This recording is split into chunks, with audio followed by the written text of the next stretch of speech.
All right, Summit Daily viewers, this is Antonio Olivero, sports and outdoors editor with the Summit Daily News, coming at you today from Angler Mountain, at least the trailhead here in Silverthorne. As you can see behind me, we got Red Peak and other mountains in the Gore Range as part of a new summer series for the Summit Daily. As you could hear our Summit Daily dog Ruger in the background.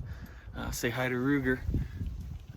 As part of our new summer series, every week we're gonna hike a mountain here in the county. We're gonna start off a little smaller with Angler Mountain. Should be about 1,200 feet of elevation gain from about, 8,600 feet here in this community in Silverthorne up to top elevation of about 9,800 near the junction with the Ptarmigan Peak Trail. So I'd say about over the first quarter mile to half mile, you're really looking at moderate, mellow switchbacks. Nothing too quick and sudden. Up about the first 200, 300 feet of the trail. All along this portion of the trail, you're going to see those kind of just signs denoting what kind of, like I said, foliage you're going through. At this switchback, about, like I said, maybe 250 to 300 feet up, you'll come across a bench there, as you can see in this shade, basically at high noon here today as things start to warm up, where if you'd care to, or if you have a visitor who's not as accustomed to the altitude, would be a good spot for them to take maybe their first break or bigger break of the hike.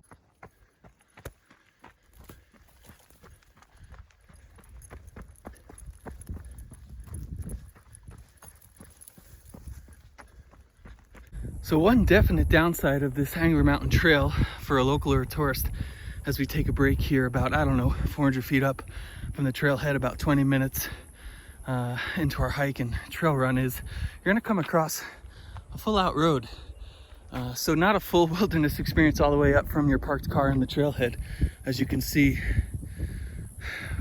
this part of the trail gives way to pavement. One other note on this trail, if you're looking for a hike with your dog, and if your dog happens to be black lab or part black lab like Ruger, you see it in spots here, but the vast majority of this trail to this point has been shaded. So on a hot summer day like this, or at least a hot summer day for Summit County, you're gonna find spots like this where a dog like Ruger, today, because it's so shady, he's not really looking for it, but if they're looking to find a shady spot, there's plenty of good spots for them to stop and take a breather. All right, so I spoke too soon on the whole shaded trail element of Angler Mountain. There's a meadow that I'll show you here in a minute that for a good 10 minutes of walking up for your hike up to about 9,400 feet, there's really no reprieve near trail or on trail for yourself or your dog to find some shade.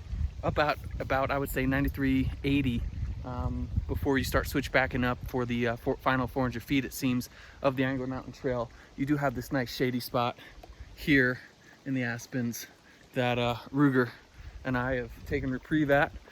I would imagine during high runoff, this stream here, as you can see Ruger's checking it out, number one, just to, there you are, just to, cool down a little bit, put their paws in, but, maybe even lap it up a little bit like Ruger's doing here. It's just a straight creek over in Dillon. So getting a little reprieve here for this black dog. And before we start, the final push to the summit, I'd say we're about 300 to 400 feet from the top, and walking through this meadow, as I'll show you, it should take you about 10 minutes. So be ready for the sun, maybe get some water, get your dog some water before you walk through it. All right, so it seems like Ruger and I have come across what appears to be horse droppings. Don't know if it's technically can be described as scat. But yeah, right here in the middle of the trail.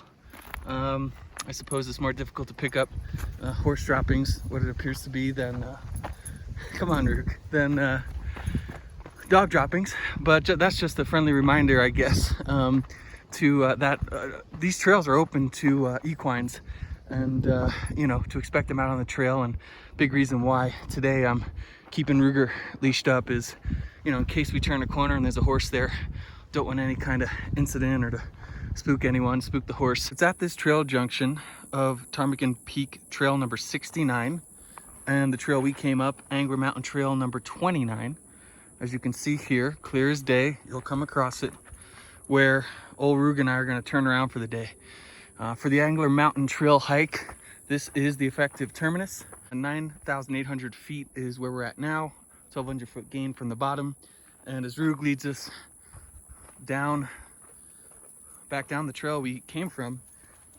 I'd say the best kind of overlook that you're gonna get is right before you get to that terminus. If you're just looking to do the Angler Mountain hike, coming out here, these are the best views from as high as you're gonna get on this kind of quick, short hike that you can do on a day here in Summit County, either as a local or as a visitor, along with several other activities.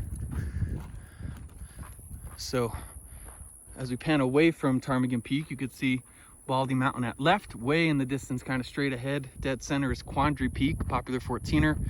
Then as we pan right, obviously you see Lake Dillon, the water body or a portion of it, the 10-mile range, Interstate 70 down below, Mount Royal and Peak 1.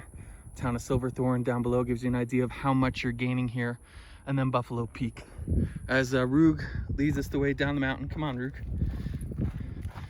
You might be able to tell how steep this is here. This is the steepest the hiking's gonna be for the totality of the hike. We'll turn around up here and give you an idea of how steep it is. You know, for the Rocky Mountains, obviously not very steep, but you will get your calves burning a little bit here, especially if you're hiking quick or trail running. As you will pan back around so you can see the elevation gain here just in a couple of the final pitches. Gets a little steep here. So yeah, to recap this Angler Mountain hike, come on Rug, you got it in you, bud. You know, the reasons why I'd maybe check out this hike, especially if you're coming with someone who's visiting you in town, it'll, you know, have them feel like they hiked something here in the Rocky Mountains with some consequence and, you know, climbing a mountain of sorts, especially if you decide to keep on going up Ptarmigan. The grade is moderate, pretty mellow all the way through until this final portion. You know, you're really not gonna run into too many problems with anyone who's reasonably fit. For a trail runner, I see this as a perfect kind of a trail to hit, even if you're just trail running in spots, which Rug and I have done coming up and we're gonna do on the way back down. For dogs, it's ideal, thanks to a lot of the canopy and shade. The wildflowers are beautiful. Great views looking toward the west. That's another thing I'd say. Whether you top out at that overlook I just showed you, or you there's a fall summit kind of further down below at about 9,600 feet. Taking the sunset from one of those spots, especially considering the way that this slope of Angler Mountain and Ptarmigan looks out on, ideal for a sunset hike. Get up here for the sunset, and you know, the trail is pretty hard to lose. I mean, you'd have to really do something silly to lose this trail. So on the way back down, if you have a headlamp with you, I think it's a good candidate for a sunset hike. But again, you know, with the power lines and then the kind of cement roads, paved roads on the way back down, as Rug and I pick it up here and get a little bit of a trot going, it's not the, you know, the most I'm out in the middle of the wilderness feel for someone visiting. So if they're looking for something more along those lines, maybe look for something a little bit more remote. But if they're looking for something quick, maybe the final decision you're making in a day for a quick hike, you know, this trail gives you something to do. Right, we switch back around and Rug, take us home.